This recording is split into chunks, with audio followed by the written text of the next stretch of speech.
right, let's go over the lungs. So the lungs are in our thoracic cavity.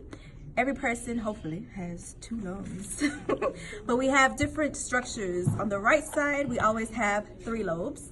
The left side always has 2 lobes because of the heart. So the heart usually sits in the left mediastinal area. So just be mindful that if you look and you see 2 lobes with this indentation here, this is the oblique fissure.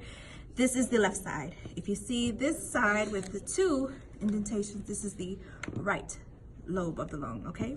So we have superior lobe, middle lobe, and inferior lobe all the way over here. If I lift it up, you'll actually also see the 3 striations to separate the lobes, 2 striations to separate each lobe, and also here, 3 lobes, okay? This fissure is called the horizontal fissure, and this one is called the oblique fissure. And also underneath would be the diaphragm, okay?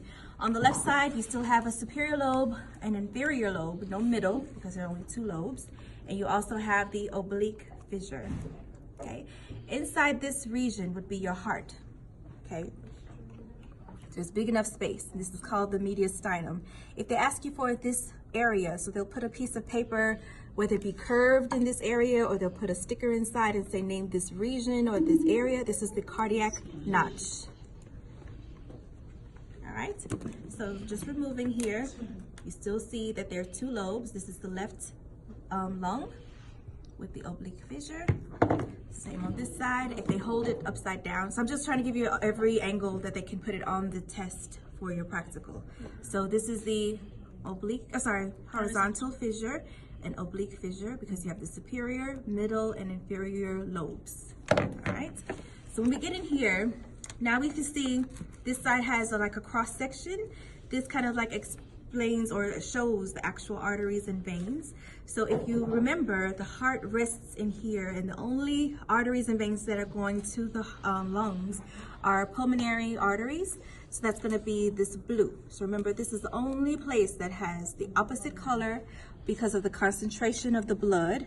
So this blue section here would be your pulmonary arteries. This red would be the pulmonary veins, bringing back oxygenated blood to the heart. So don't come up here and be, oh yeah, pulmonary. Because where's the lungs? If you say pulmonary arteries, okay, where's the lungs? The lungs are down here. So always remember, these are pulmonary arteries, the blue. These are your pulmonary veins, okay? When we go inside, I've heard some professors want you to know that these are pulmonary venules, but I'm not too sure, because the venules are usually closer to the capillary bed, because it's from artery to arterial to capillary bed, then venule, then vein, and then back to the heart. So just be mindful. Just if you want, you can take a picture of it, ask your professor, do you want me to say pulmonary vein? Or here to be pulmonary vein and this to be pulmonary venule, here to be pulmonary arterial and here to be pulmonary artery, just to ask them.